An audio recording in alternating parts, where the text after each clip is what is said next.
ቃል አለች። በእንጨት መሰቀል ለአይሁድ ውርደት ነው አይደል? ነውር ነው።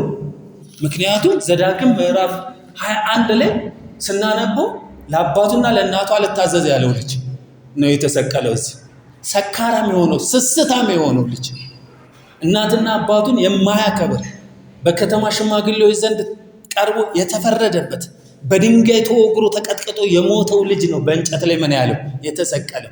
ስለዚህ በአይሁድ በእንጨት ላይ መሰቀል ምንድን ነው? ውርደት፣ እርግማን ነው። ስለዚህ ያ የተረገመ ሰውዬ በእንጨት ላይ እንዳያድር አውረዳችሁ ምን በሉት ብሏል እግዚአብሔር? ቅበሩት ብሎ።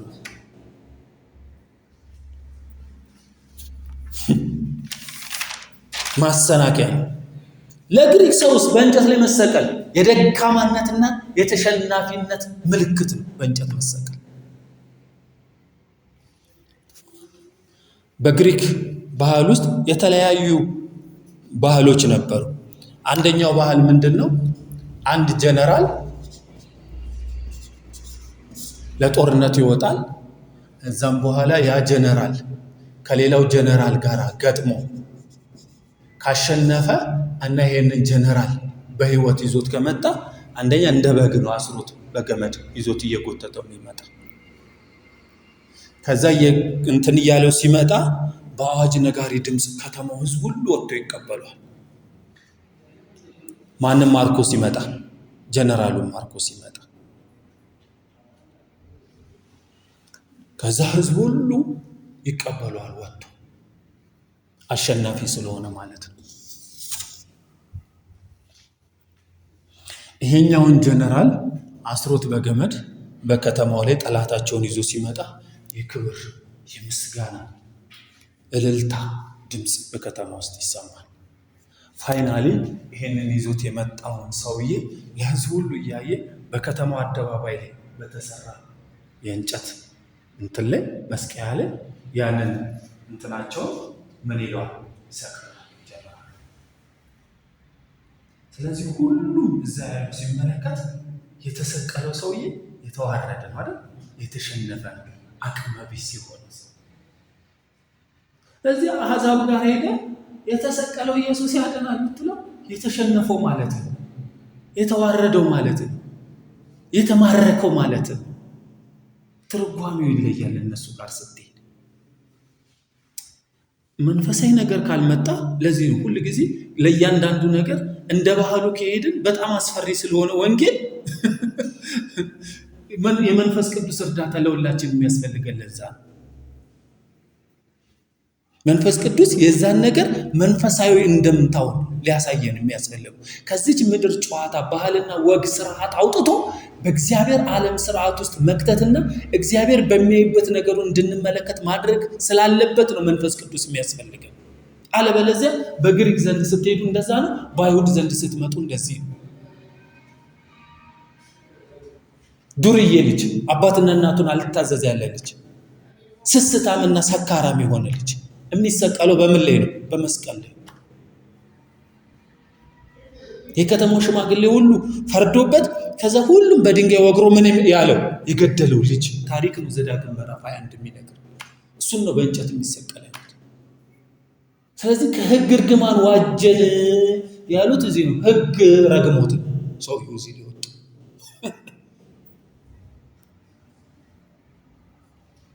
ስለዚህ ለአይሁድ ምንድን ነው መሰናከል? ለግሪክ ሰዎች ሞኝነት ነው። የተሸነፈ ሰው እንዴት ነው እኮ አቅም የሌለው ሰው ተማርኮ የመጣ ሰው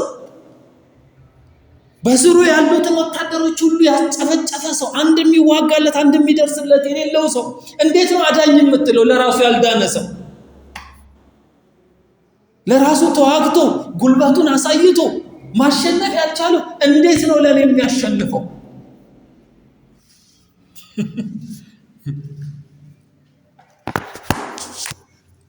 መንፈስ ቅዱስ ለሁላችንም አብሮሆቱ የሚያስፈልገው የዚህን ጊዜ ነው። ክብር ለእግዚአብሔር።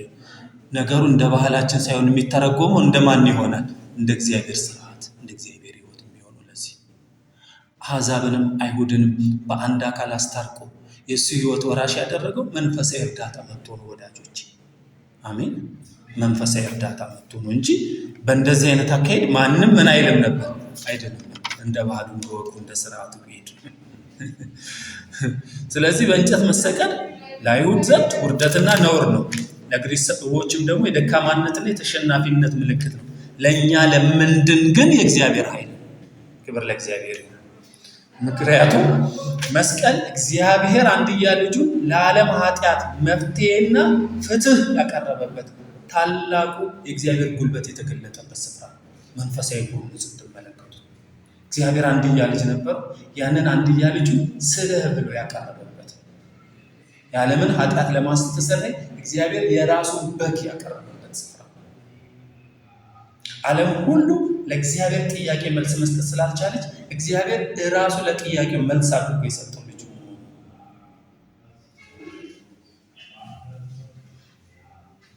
ይሄ የእግዚአብሔር አንድያ ልጅ በባህሪ እኩል የሆነው ነው፣ ያልተናነሰ ሁሉ በእርሱ ተጋጥሟል ይላል። ሁሉ በእርሱ የተጋጠመበት ታላቁ የእግዚአብሔር ኃይል የተገለጠበት ስለሆነ ታላቁ የእግዚአብሔር የኃይል ቦታ ነው መስቀል። ታላቁ የኃይል ቦታ ነው። ለእኛ ለምንድን ግን መስቀል የማን ኃይል ነው አለ? እግዚአብሔር ኃይል ነው። በባህሪ እኩል የሆነ ሁሉ የተጋጠመበት ሁሉ የተሰራበት የዓለማት ሁሉ ፈጣሪ የሆነው አንድ ልጁን አሳልፎ የሰጠበት ስለሆነ የእግዚአብሔር ትልቅ ጉልበት የታየበት ስፍራ። ሁሌ እንደምንለው የእግዚአብሔርን ጉልበት ኤርትራ ባህር ሲከፍል አልታየም። የእግዚአብሔር ጉልበት ዮርዳኖስን ቀጥ አድርጎ ሲያቆም አልታየም። የእግዚአብሔር ጉልበት ውሃውን ወደ ወይን ጠጅ ሲቀየር አልታየም። እግዚአብሔር ጉልበት ተወልዶ የታየበት ስፍራ አንድያ ልጁ ለዓለም ኃጢአት ምን ሲል ነው? የእግዚአብሔር ኃይል። ስለዚህ መጠን ኃይል አንበል። ኃይል ተገልጦ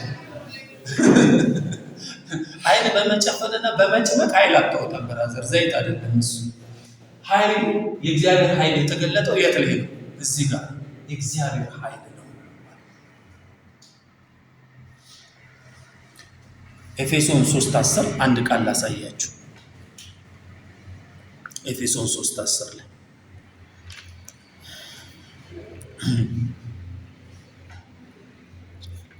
እንዲህ ይላል፣ ብዙ ልዩ ልዩ የእግዚአብሔር ጥበብ አሁን በቤተ ክርስቲያን በኩል በሰማያዊ ስፍራ ውስጥ ላሉ አለቆችና ስልጣናት ትታወቅ ዘንድ ይህን በክርስቶስ ኢየሱስ በጌታችን የፈጸመው የዘላለም ሐሳብ ነበረ ይላል። አይገርም? አሁን በሰማያዊ ስፍራ ውስጥ አለ ብዙ ልዩ ልዩ የእግዚአብሔር ጥበብ አሁን በቤተ ክርስቲያን በኩል እቺ ዳነች የክርስቶስን ሕይወት አገኘች በምንላት የእግዚአብሔር ጽድቅ ሆነች በምንላት በቤተ ክርስቲያን በኩል በሰማያዊ ስፍራ ውስጥ ላሉት አለቆችና ስልጣናት ትታወቅ ዘንድ ነው አለ። ይህም የሚታወቀው በምንድን ነው አለ? በክርስቶስ ኢየሱስ በጌታችን የፈጸመው የዘላለም ሐሳብ ነበር ይላል። ክብር ለእግዚአብሔር። እግዚአብሔር የዘላለም ሐሳቡን በሙሉ የፈጸመው በማን በኩል ነው? በክርስቶስ ኢየሱስ በኩል። ስለዚህ እግዚአብሔር አሁን በእንጥልጥል ያለ ሐሳብ የለውም። ክብር ለእግዚአብሔር። እኛ የምንፈጽምለት እኛ የምንሰራለት እግዚአብሔር በእንጥልጥል ያስቀመጠው ሐሳብ የለውም። እግዚአብሔር ሐሳቡን ሁሉ በክርስቶስ ኢየሱስ በተፈጸመው የመስቀል ሥራ ምን ብሏል? አጠናቋል። ኃይሉን ገልጧል። ኤሎሄ ኤሎሄ ላማ ሰበቅታኒ፣ አምላኬ አምላኬ ስለምን ተውከኝ በሚባልበት ሰዓት ላይ ብሎ መያዝ ከባድ ነው አይደለም? እርዳታን አለመስጠት ከባድ ነው። እግዚአብሔራዊ አብሮነትን አለመስጠት ከባድ ነው። ሲጀመር እኛ ትርጉሙ ገብቶናል አይደል? እግዚአብሔር ከኃጢአት ጋር አይተባበርም አይደል? እዚህ ላይ የጮኸ ያለው ስለኛ ነው አይደለም? እኛ እዛ ጋር ሆነን ብንጮህም በኃጢአት ምክንያት እግዚአብሔር ዘንበል ሊልልን አይችልም። የሚከፈለው ምን ማለት አለብን? መክፈል አለብን። አሮጌው ሰዋችን ከሱ ጋር ተሰቅሎ አይደለም? እዛ ጋር ሆነን በሱ ሆነን ብንጣራ እግዚአብሔር ለኃጢአት መልስ አይሰጥም። ይልቁንስ ኃጢአትን በአግባቡ ምን ይላል? ይፈርድበታል፣ ይቀጣዋል፣ የሚገባውን ነገር ይሰጠዋል። መስቀል እሱ ነው።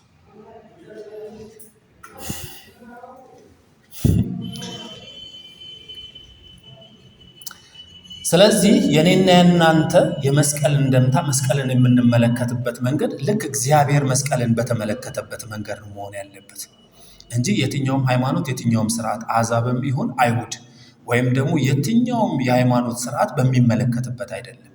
እግዚአብሔር መስቀልን በተገነዘበበት መንገድ ነው እኛም መስቀልን መገንዘብ ያለብን።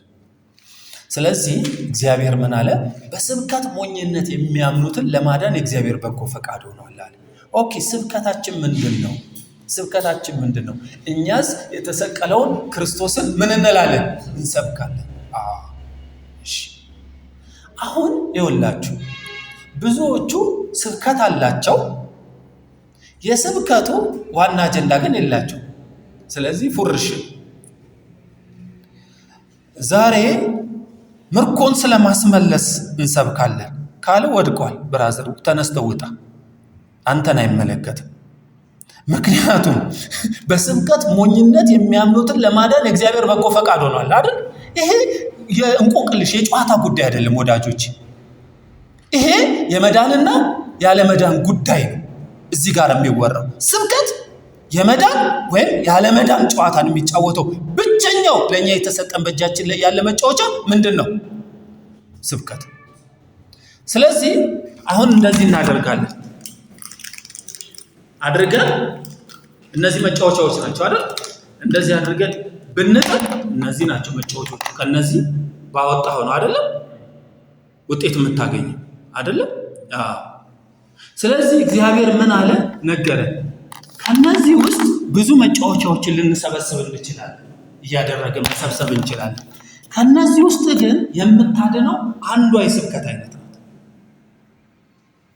ብዙ መጫወቻ ውስጥ ብታጠረቃቅሙ የምታድነው አንዷ ናት። እሷ ምንድን ናት? በስብከት ሞኝነት የሚያምኑትን ለማዳን እግዚአብሔር በጎ ፈቃድ ሆኗል። ኦኬ፣ እሺ። እግዚአብሔር ሰዎችን የሚያድነው በምን መንገድ ነው? በስብከት ነው። ጳውሎስ በል እንግዲህ ስበከን ሲል እኛስ የተሰቀለውን ክርስቶስን እንሰብካለን። የሚዳነው በስብከት ነው። በምን አይነት ስብከት የሚል ቃል ይመጣል። ቀጥሎ የተሰቀለውን ማንን ስንሰብክ? ክርስቶስን ስንሰብክ። ይሄ ነው ለአይሁድ ማሰናከያ፣ ለአሕዛብ ሞኝነት ነው። ለእኛ ለምንድን ግን እግዚአብሔር ኃይል ነው። አያችሁ፣ ብዙ ሰው ምን ይልበታል? ይሰናከልበታል። ብዙ ደግሞ እነዚህ ደግሞ ከዚህ ውጭ ስራ የላቸውም እንዴ ብሎ እንትን ይላል። ለእኛ ለምንድን ግን የእግዚአብሔር ምንድን ነው? ኃይል ነው። አንድ በስብከት ያመነ ሰው በዘላለም የእግዚአብሔር ኃይል ውስጥ እንደተቀመጠ ታውቃላችሁ። አንድ በመስቀል ስብከት ምን ያለ ሰው? ያመነ ሰው። ምክንያቱም ለእኛ ለምንድን ግን የማን ኃይል ነው ተብሏል? የእግዚአብሔር ኃይል የቱ ጋር ነው ሲቋረጥ ያያችሁት? የእግዚአብሔር ኃይል የቱ ጋር ነው ሲደክም ያያችሁት? የእግዚአብሔር ኃይል የቱ ጋር ነው አቅም ሲጎል ያያችሁት? የቱ ጋር ነው ሲቋረጥ ያያችሁት? በመስቀሉ ያመነ ሰው ሁልጊዜ በኃይል ውስጥ ነው ወዳጆች፣ ሁልጊዜ በእግዚአብሔር ኃይል ውስጥ ነው ያለው። ምክንያቱም ለእኛ ደግሞ ለምንድን ግን የእግዚአብሔር ምንድን ነው ተብሎ ተጽፏል? ኃይል ነው ተብሎ ተጽፏል። የእግዚአብሔር ኃይል መስቀሉን ስታምኑ ለዘላለም የሚኖር የማን ኃይል ከእናንተ ጋር? እግዚአብሔር።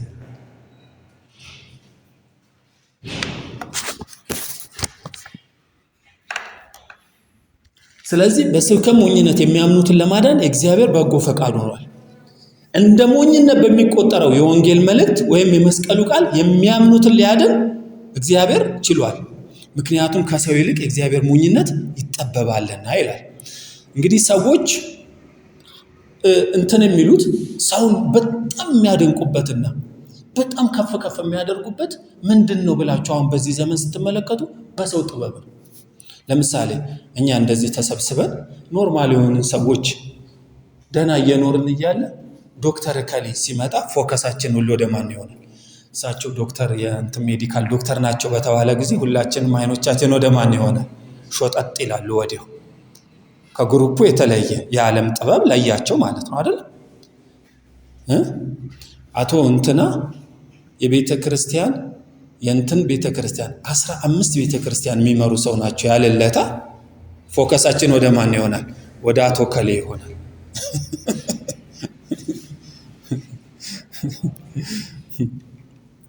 ምክንያቱም ሰዎች በፍልስፍና፣ በእውቀት፣ በጥበብ በዚች ዓለም ጥበብ። ስለዚህ እግዚአብሔር የዚችን ዓለም ጥበብ ሞኝነት እንዲሆን አላደረገምን ብሎ ነው ጳውሎስ የሚጠቅስ። አሁን አንተ የምትደነቀው በዚች ዓለም ጥበብ እግዚአብሔር ምን ባደረገው? ሞኝነት ባደረገው። የማይጠቅም ባደረገው ጥበብ ነው እኛ የምንደነቀው። እግዚአብሔርስ የሚደነቀው ሲባል በአንድያ ልጁ ጥበብ ነው።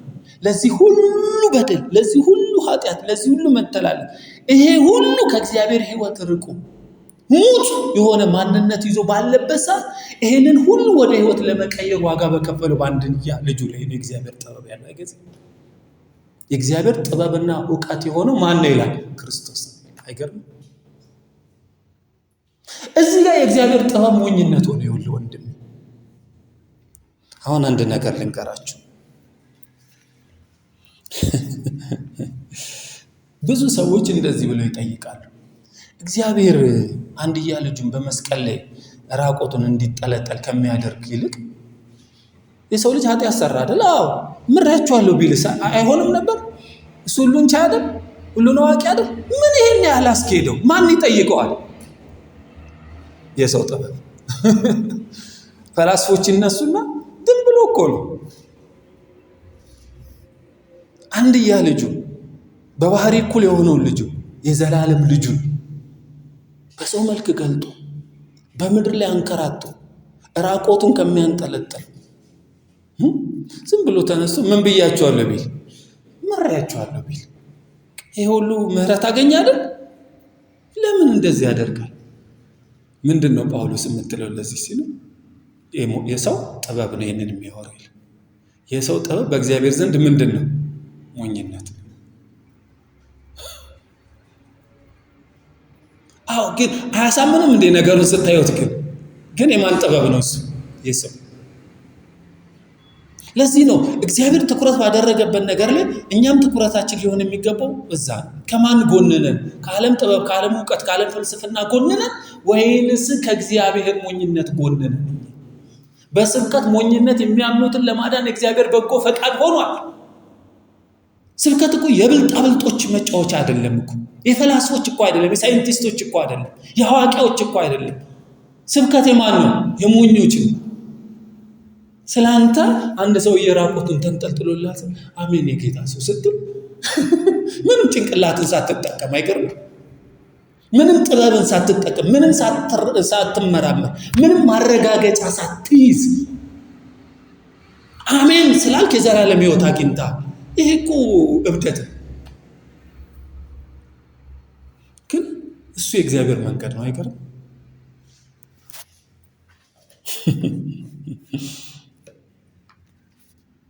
እናንተ በደንብ ያያችሁት አይመስለኝም። አንደኛ ቆሮንቶስ ምዕራፍ 1 ቁጥር ከ18 እስከ 23 ያለው የመስቀሉ ቃል ለሚጠፉት ሞኝነት ነው፣ ለኛ ለምንድነው? የእግዚአብሔር ኃይል ነው ብሎ ነው የጀመረው። የመስቀሉ ቃል ለሚጠፉት ምንድነው?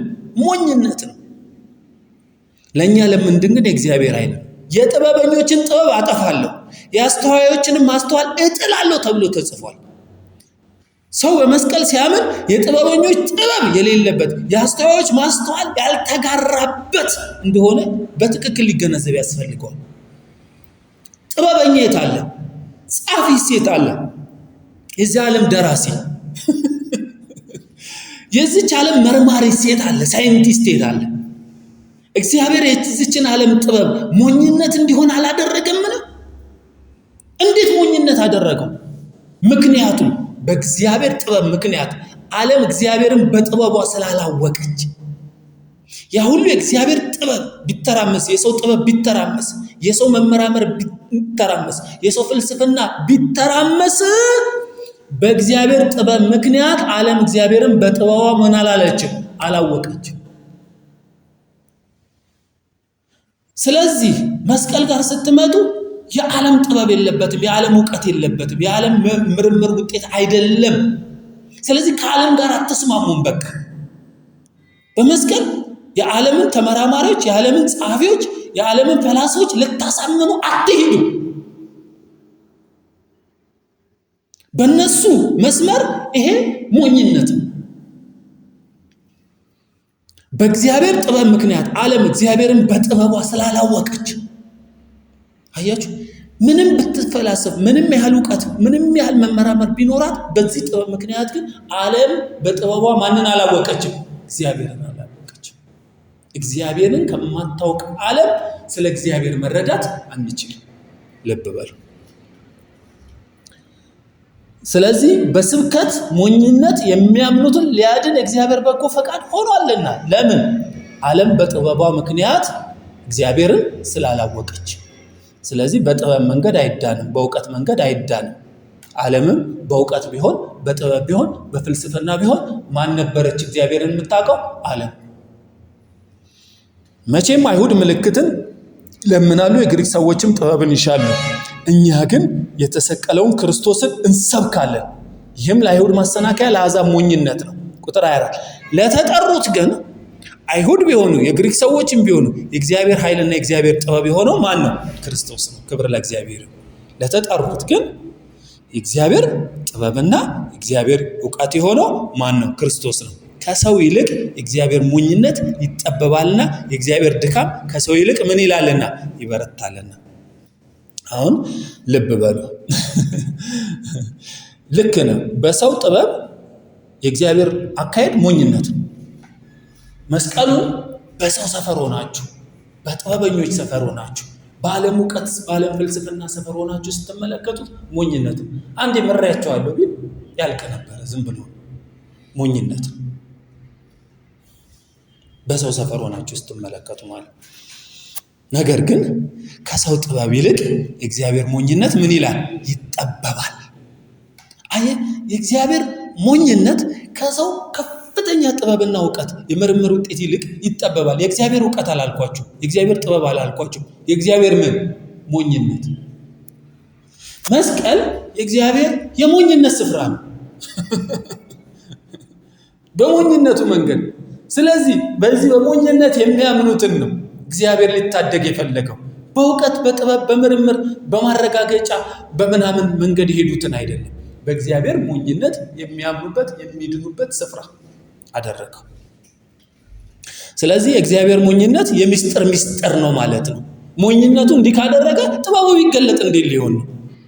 ክብር ለእግዚአብሔር። በሞኝነቱ ዓለምን ለማዳን እግዚአብሔር ከቻለ የእግዚአብሔር ምስጢር የእግዚአብሔር ጥበብ ቢገለጥ ዓለም እንዴት ልትሆን? ሞኝነቱ እንዲህ ከተጠበበ አሁን እንግዲህ እኛ ራሱ ስንማር አሁን 5 ዛሬ 6ኛ ክፍለ ጊዜ ሊሆን ነው። እነዚህን ክፍለ ጊዜያቶች ስንማር ስለ መስቀሉ ነው አይደል የምናወራው? አዎ። እንደዚህ ከተጠበበ እንደዚህ ምስጢር ከሆነብን ሞኝነቱ ጥበቡን ደግሞ ቢገልጥ እንዴት ሊሆን?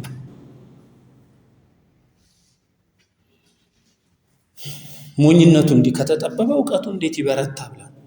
ስለዚህ የእኛም ስብከት ሞኝነት ነው ማለት ነው። ከፍተኛ ምስጢር አይደለም፣ ከፍተኛ ሞኝነት ነው።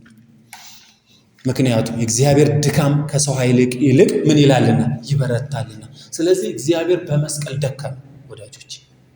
ምክንያቱም የእግዚአብሔር ድካም ከሰው ብርታት ይልቅ ምን ይላል? ይበረታል። ከሰው ኃይል ይልቅ ምን ይላል? ይበረታል። ስለዚህ ክርስቶስ እዚህ ጋራ ደከመ። እግዚአብሔር በክርስቶስ በመስቀል ደከመ። ለሰው ያልተቻለውን ይችል ዘንድ በሰው አቅምና ችሎታ ያልተቻለውን የቻለው እግዚአብሔር በምኑ ነው? በድካሙ ነው። ስለዚህ መስቀልን ምን ብለን ተረጉመዋለሁ? የማይደክመው በሚደክመው ምን አለ? የደከመበት ስፍራ ነው።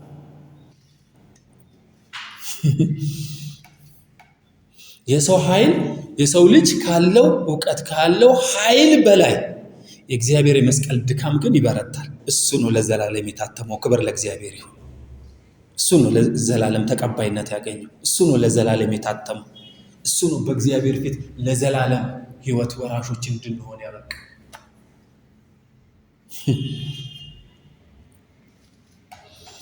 ሰውን እንግዲህ ስናየው በራሱ ኃይል፣ በራሱ ብርታት፣ በራሱ ችሎታ፣ በራሱ ጥበብ፣ በራሱ ጽድቅ በእግዚአብሔር ፊት መቆም አልቻለም ነበር። ነገር ግን የእግዚአብሔር ድካም ከሰው ኃይል ይልቅ በርትቶ እግዚአብሔር ፊት ሊያቆመን ቻለ ብለን የምንናገረው በዚህ ምክንያት ነው። ስለዚህ እኛ በእግዚአብሔር ተቀባይነት ያገኘ ነው የእግዚአብሔር ድካም ከሰው ኃይል ይልቅ ምን ብሎ ነው? በርትቶ ነው ማለት ነው። አሁን የእግዚአብሔር ኃይል ከሰው ድካም ይልቅ የበረታባቸው 4 ነጥቦች ላስቀምጠላችሁና የዛሬውን ትምህርት እንጨርስ ማለት ነው። ይሄ ሳምንት በመደምደሚያችን ላይ ለሕግ መገዛት እና ወይም አክቲቭ ኦቢዲየንስ እና ፓሲቭ ኦቢዲየንስ የሚለውን እንመለከትና እንጨርሰዋለን የመስቀሉን ስራ ማለት ነው። ለዛሬ ግን 4 ነጥቦች አሉ። እነዚህ 4 ነጥቦች ምንድን ናቸው? መስቀሉን ስንመለከት ልናልፋቸው የማይገቡ ነገሮች የሚለውን ነገር እኔና እንጨርስ። አንደኛው መስዋዕት የሚለው ነው። ያው ሁል ቀንም ስንጮህለት የምንኖረው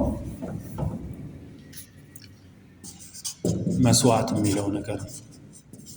እንግዲህ መስቀልን ስናይ መስዋዕት የሚባል ነገር ከፍተኛውን ስፍራ ይይዛል። ሁለተኛው ማስተሰሪያ ነው።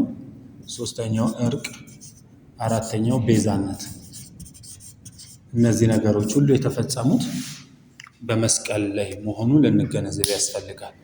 ስለዚህ እግዚአብሔር ሞኝነት ከሰው ጥበብ ይልቅ እጅግ ይበረታል የሚለውን ነገር ስትመለከቱ እነዚህን 4 ነገሮች በደንብ ማወቅ አለባችሁ። መስዋዕት ማለት ምን ማለት ነው? በኃጢአታችን ምክንያት የሚገባንን ቅጣት ለመክፈል ክርስቶስ ስለኛ መስዋዕት ሆኖ መሞቱ። ሰው ነበረ በኃጢአቱ ምክንያት ዋጋ መክፈል የሚገባው።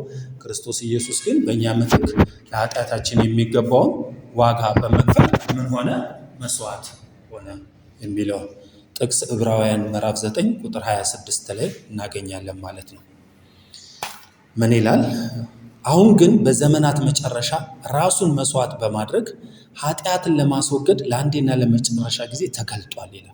አሁን ግን በዘመናት መጨረሻ ራሱን መስዋዕት በማድረግ ኃጢአትን ለማስወገድ ለአንዴና ለመጨረሻ ጊዜ ተገልጧል።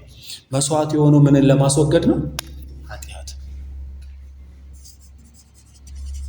ስለዚህ አንድ ሰው በራሱ ላይ ኃጢአቱን መቁጠር በጀመረ ቁጥር ክርስቶስ ኢየሱስ ለእኔ መስዋዕት አልሆነም የሚል እንደምታ አለው ማለት ነው። ዕብራውያን 9:26 ምክንያቱም ክርስቶስ ኢየሱስ መስዋዕት የሆነው ኃጢአትን ለማስወገድ ነው። ለመቼ? ለአንዴና ለመጨረሻ ጊዜ። እቺ ቋንቋ ትከብዳለች። ለአንዴና ለመጨረሻ ጊዜ በእግዚአብሔር ፊት ሰው በኃጢአት ስታተስ ውስጥ እንዳይታይ ክርስቶስ ኢየሱስ መስዋዕት ሆነ። ለምን? አሁን ግን በዘመናት መጨረሻ ራሱን መስዋዕት በማድረግ ኃጢአትን ለማስወገድ ለአንዴና ለመጨረሻ ጊዜ ምን ብሏል? ተገልጧል። ከዚህ በኋላ ሌላ መስዋዕት ማቅረብ አንችልም። ለምን ስትሉ ሌላ ኃጢአት ስለሌለ።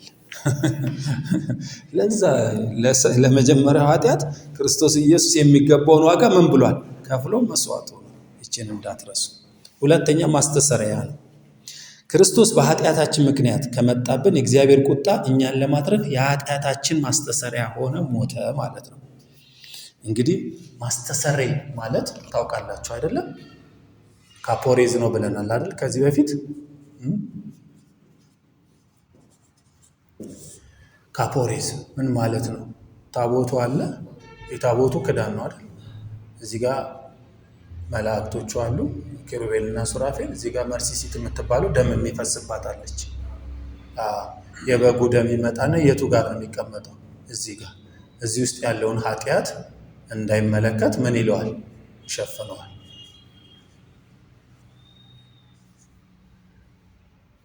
መና የተቀመጠባት መሶብ፣ የአሮን በትር፣ 10ቱ ትእዛዛት የተጻፉበት ጽላት ወይም ድንጋይ ነው። እነዚህ የእስራኤል ልጆች ኃጢአት ቆጣሪዎች ናቸው።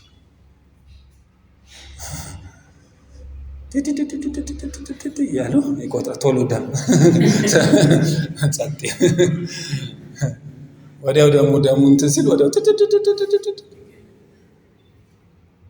ምክንያቱም በምድረ በዳ የሰጣቸውን እንጀራ ህዝቡ ተቃወመ። ዘኍልቍ 21 አይደለም? ከዚህ እንጀራ ሌላ እንጀራ የለውም እንዴ? ሰውነታችን እኮ ይህን ቀላል ምግብ ምን አለችው? ተጠየፈችው። አባቶቻችሁ በምድረ በዳ መና በሉ ሞቱ። ምክንያቱም በማጉረምረማቸው ምክንያት ለህይወት የተሰጠው ለምን ሆነባቸው? ለሞት ሆነባቸው። ስለዚህ የእግዚአብሔርን እንጀራ ስለተጠየፉ የእግዚአብሔር እንጀራ ምስክር ሆና ተቀምጣለች። ኃጢአት አንድ የአሮን በትር እዚህ ጋር እነ ዳታን፣ ቆሬና አቤሮን። በአሮን ብቻ ነው እግዚአብሔር ክህነቱን የሚያደርገው፣ ከእኛስ ወገን አላደረገም ብለው በእግዚአብሔር ክህነት ላይ ምን አሉ? አጉረመረሙ በእግዚአብሔር ምርጫ ላይ። ስለዚህ እግዚአብሔር እነ ዳታን፣ እነ ቆሬን እና አቤሮንን መሬት ተሰንጥቃ ዋጠቻቸው። 250 ሰው በህይወት እያሉ ወደ ሲኦል ወረዱ። ከዛ መሬት መልሳ ምን አለች? ዋጠቻቸው። ከዛ እግዚአብሔር የራሱ የሆነውን ወገን ይለያል። በትር አምጡ አለ። 12ቱ ነገድ አንዳንድ በትር አመጡ። ስንት በትር? 12 በትር አይደል? ከዛ ከ12ቱ በትር መካከል የአሮን በትር ምን ትበል ተባለ? ትቀመጥ ተባለ። ያቺ ከግብፅ የወጣችው የአስማተኞችን የዋጣችው በትር አለች አይደል? የክህነት በትሯ እሷ መጣና እዚህ መሃል አደረች። እግዚአብሔር የመረጠው በትር ያቆጠቁጣል፣ ይለመልማል፣ አበባ ያወጣል፣ የለውዝ ፍሬ አፈር። ያቺ በክህነቱ ላይ ያጉረመረመው ትውልድ ኃጢአት ቁጭ አለች መጣች። ይሄ አጉረምራሚ ትውልድ። ስለዚህ አጉረምራሚነቱ በደም ካልተሸፈነ በስተቀር ያስቀስፈዋል ማለት ነው። በዚህም በእግዚአብሔር እንጀራ ላይ የተናገረውም በደም ካልተሸፈነለት ምን ይለዋል ማለት ነው? ያስቀስፈዋል። ስለዚህ ደም ያስፈልጋል የግድ እሱ ማስቀመጥ። ሶስተኛውስ 10 ትእዛዛት እግዚአብሔር በገዛ እጁ ጽሑፍ ውስጥ ጽፎ ሰጣቸው አይደለም? ከ10ሩ አንዱን ፈጽመዋል እንዴ? አልጻፈም፣ አልፈጸመም። ለምሳሌ የመጀመሪያው ቀን ራሱ ጽላቱን ይዞ ሲወርድ ታውቃላችሁ? 10ሩን ትእዛዛት ይዞ ሲወርድ ሙሴ እነሱ ጥጃ ሰርተው እያመለኩ ነው የደረሱ። 10 ትእዛዛት እግዚአብሔር እንደዚህ ነው፣ 5 በዚህ 5 በዚህ አይደል? እንደዚህ የተገለጠ መጽሐፍ ነው ይመስል ይዞ ከተራራው ላይ ድድድ እያለ ሲመጣ ኃይለኛ ጭፈራ ሰፈር ላይ አለ። የምን ጭፈራ ነው ሲል አሮን ቆንጆ ጥጃ ሰርቶላቸው ከግብፅ ያወጣ በፊትም ሄዶ ይሄ ነው ተብሎ እነሱ በደንብ እያመለኩልህ ነው። ያንን ረስተውታል። ተራራው ላይ የሚወጣውን በተራራው ላይ የጠራውንም ረስተዋል እነሱ። ነገር የምን እግዚአብሔር የምን ሙሴ ከግብፅ ያወጣ አምላክ ይሄ ነው ተብሎ ጥጃውን ምን እያሉ ነው? እያመለኩ። አንድ ሰው እንኳን እኮ ለመሐላ አልተረፈ ሁሉ። ከዛ ሙሴ ጽላቱን ወስዶ ከተራራው ላይ ምን አለ? ሰበረው ይላል። ነገር ገና የመጀመሪያው ሕጉ የተሰጠ ቀን ራሱ በመስበር ነው የተጀመረው። ስለዚህ በድንጋይ ላይ የተጻፈው መጽሐፍ ስጋ በሆነ በሰው ልብ ላይ ስላልተጻፈ በምን ላይ ነው የተጻፈው? ከውጭ በድንጋይ ላይ ስለተጻፈ ከ10ቱ ትእዛዛት አንዱን መፈጸም ስላልቻሉ 10ቱ ትእዛዛት እዚህ ጋር ባለመፈጸማቸው ምስክር ሆኖ ቁጭ ብሏል። ስለዚህ ወደ ሰው ከተመለከተ 10 ትእዛዛት አለበት ያልተፈጸመ። ስለዚህ ምን ይለዋል? ቀስፈዋል። እሺ ብትሉ ብትታዘዙ የምድርን በረከት፣ እምቢ ብትሉ ብታምፁ ሰይፍ ምን ይላል? ስለዚህ ሰይፍ ነው የሚበላ። ሰይፍ እንዳይበላ ምን ያስፈልጋል? ደም፣ ምትክ ህይወት ያስፈልጋል። አያችሁ። ስለዚህ ታቦት ከመሸከም በፊት ጣጣውንም አብረህ እንድታየው እንፈልጋለን። እዚህ ጋራ ደሙ ይቀመጣል። ይሄ ነው ማስተሰሪያ ማለት ይሄ ነው። ክዳኑ ነው ካፖሬዝ የሚባለው። እዚህ ላይ የሚቀመጠው መርሲሲቲ ብሎ የሚረጭ ደም አለ። እግዚአብሔር እሱን ይመለከትና ኃጢአታቸውን ደግሜ ምን አልልም አላስብም ይላል። ኃጢአታቸውን አልቆጥርም። በብሉይ ኪዳን ዳዊት እንደዚህ ያለ እግዚአብሔር ኃጢአቱን የማይቆጥርበት በደሉን የማያስብበት እሱ ብፁዕ ነው አለ። እግዚአብሔር በደልን ያስብ ስለነበር ኃጢአትን ይቆጥር ስለነበር። ስለዚህ የኃጢአት ቆጣሪ ያለው ያው ከፍተኛ የኃጢአት ቆጣሪዎች አሉለት። ይሄ ካልተወገደ በስተቀር ኃጢአት ሊወገድ አይችልም። ስለዚህ ማስተሰሪያ አድርጎ አቀረበው። ክብር ለእግዚአብሔር። ነገርም ድጋሚ ኃጢአት እንዳይቆጠር ድጋሚ በደል እንዳይቆጠር እግዚአብሔር ለአንዴና ለመጨረሻ ጊዜ የልጁን ሕይወት ማየት ይችላል። ስለዚህ ልጁ ደግሞ በአንድ ደም አይደለ የዘላለም ቤዛነት ያመጣው አንድ ደም በቃ ከዚህ በኋላ እንዳይቆጠር አደረገው በእግዚአብሔር ፊት ማለት ነው። ስለዚህ መስቀልን ስትመለከቱ ይሄ ማስተሰረይ ቤዛነት ምናምን እንደ ቀልድ አትለፏቸው። የተሰራው ስራ ከፍተኛ ነው። አንደኛ ዮሐንስ 4:16 እንዲህ ብሎ ይናገራል። አሁን ማስተሰሪያ ለሚለው ፍቅር ይህ ነው ይላል፣ እኛ እግዚአብሔርን እንደወደድ ነው ሳይሆን ብሉይ ኪዳን እኛ ነን እግዚአብሔርን የምንወደው። ይሄኛውስ ማስተሰሪያ ጋር ሲመጣ እኛ እግዚአብሔርን እንደወደድ ነው አይደለም። ማን እንደወደደን ነው? እግዚአብሔር እኛ እንደወደድ ነው። አያችሁ፣ ብሉይ ኪዳን ማለት አንተ እግዚአብሔርን መውደድ፣ አንተ ወንድምህን መውደድ። ድርሻው የማን ነው? ያንተ ነው። ይሄኛው ግን ድርሻው ያንተ አይደለም። ድርሻው የማን ሆነ? እግዚአብሔር። ክብር ለእግዚአብሔር። የእግዚአብሔር ፍቅር ስለማይለወጥ ሁሌ በፍቅሩ ጥላ ውስጥ በደስታ እንኖራለን ማለት ነው። ፍቅር ይህ ነው፣ እኛ እግዚአብሔርን እንደወደድነው ሳይሆን እርሱ እንደወደደን ስለ ኃጢአታችንም ማስተሰሪያ ይሆን ዘንድ ልጁን መላኩ ነው ይላል። ክብር ለእግዚአብሔር። አይገርምም? ፍቅር ይህ ነው፣ እኛ እግዚአብሔርን እንደወደድነው ሳይሆን እርሱ እንደወደደን ስለ ኃጢአታችንም ማስተሰሪያ ይሆን ዘንድ አንድ ልጁን ምን እንዳለን ነው? እንደሰጠን። ስለዚህ ለኃጢአታችን ማስተሰሪያ ፍጻሜ ይሆን ዘንድ ማንን ሰጠን? ልጁ። ይሄ የማን ፍቅር ነው? እግዚአብሔር ፍቅር የተገለጠበት። እንዳትረሱ ይሄንን። ሶስተኛ እርቅ ነው፣ መታረቅ። በእኛና በእግዚአብሔር መካከል የነበረ መቃቃርና መራራቅ ነበረ። ይህንን ለማስወገድ እግዚአብሔር አንድያ ልጁን ምን አለ? ሰጠ። ሁለተኛ ቆሮንቶስ 5:18 እስከ 19 ሁለተኛ ቆሮንቶስ ምዕራፍ 5:18 እስከ 19 እንዲህ የሚል ቃል አለ። ነገር ግን የሆነው ሁሉ በክርስቶስ ከራሱ ጋር ካስታረቀን የማስታረቅም አገልግሎት ከሰጠን ከእግዚአብሔር ነው። ኦኬ፣ እኛ አይደለም እግዚአብሔርን እንታረቀ ብለን ጥያቄ ያቀረብነው። የካድነው እኛ፣ የታረቀን ግን ማን ነው? እሱ ነው። ተነሳሽነቱ ከሱ። ለዚህ ነው አባት የምንለው፣ ምንጭ የምንለው እዚህ ነው። የእርቅ ምንጭ እሱ ነው ወዳጆች። እኛ ተጸጸተን ሪግሬት አድርገን አይደለም በእግዚአብሔር ፊት የቀረብነው። እግዚአብሔርን እኮ በድለናል፣ እባክህ እግዚአብሔር ሆይ ከኛ መካከል አስታራቂ ሊሆን ስለማይችል አንተ አንድ ልጅን ብትሰጠን እኮ እንታረቅ ብለን ተነሳሽነቱን እኛ አላቀረብንም። ቃሉ እሱን ነው የሚለው። ምንድነው? ነገር ግን የሆነው ሁሉ በክርስቶስ ከራሱ ጋር ካስታረቀን የማስታረቅም አገልግሎት ከሰጠን ከእግዚአብሔር ነው ይላል። አያችሁ፣ ከማን ነው እርቁ? ከእግዚአብሔር ነው። ስለዚህ እግዚአብሔር ታራቂ ለመሆን አንድያ ልጁን በማድረግ ተነሳሽነቱንም ራሱ ወሰደ። ስለዚህ እግዚአብሔር ራሱ ገር እሺ ባይ ታራቂ ሆኖ ራሱ በክርስቶስ ኢየሱስ ለዓለም ቤዛ አድርጎ አቀረበ ማለት ነው። የእግዚአብሔር ፍቅር መገለጥ የምንለው ይሄንን። የካድነው እኛ፣ የታረቀን ግን ማን ነው? እሱ። ሰው መካከል ይሄንን ማምጣት አንችልም። ምክንያቱም አንድ ሰው እኔም ቢበድል ተነሳሽነቱ ከኔ ሊመጣ አይችልም። አስታራቂ እንኳን ቢመጣ መጀመሪያ ያጠፋውን ጥፋት ይመን እንላለን አይደለም? መጀመሪያ እሱ ምን ይበል? ይጸጸት፣ ይቅርታ ይበል፣ ከሱ ይምጣ። ምክንያቱም እኔ ተበደልኩ እንጂ ምን አላልኩም? አልበደልኩም። ስለዚህ ከበዳዩ ነው፣ ከተበዳዩ ሲሆን ከበዳዩ ነው ነገር የሚመጣው። እዚህ ጋር ግን ከተበዳዩ መጣ። አይገርም? ተበዳዩ ከሱ መምጣቱ ምንድነው ሲባል በልጁ ሞት ለመታረቅ መፍቀዱ ከፍተኛውን ክፍያ፣ ከፍተኛውን እርምጃ ላይ ተራመደ። ለዚህ ነው የእግዚአብሔር ፍቅር ዘላለማዊ ስንል ዝም ብለን ይሄ የምናውቀው የሰፈሩን ፍቅር አይደለም የሚለው።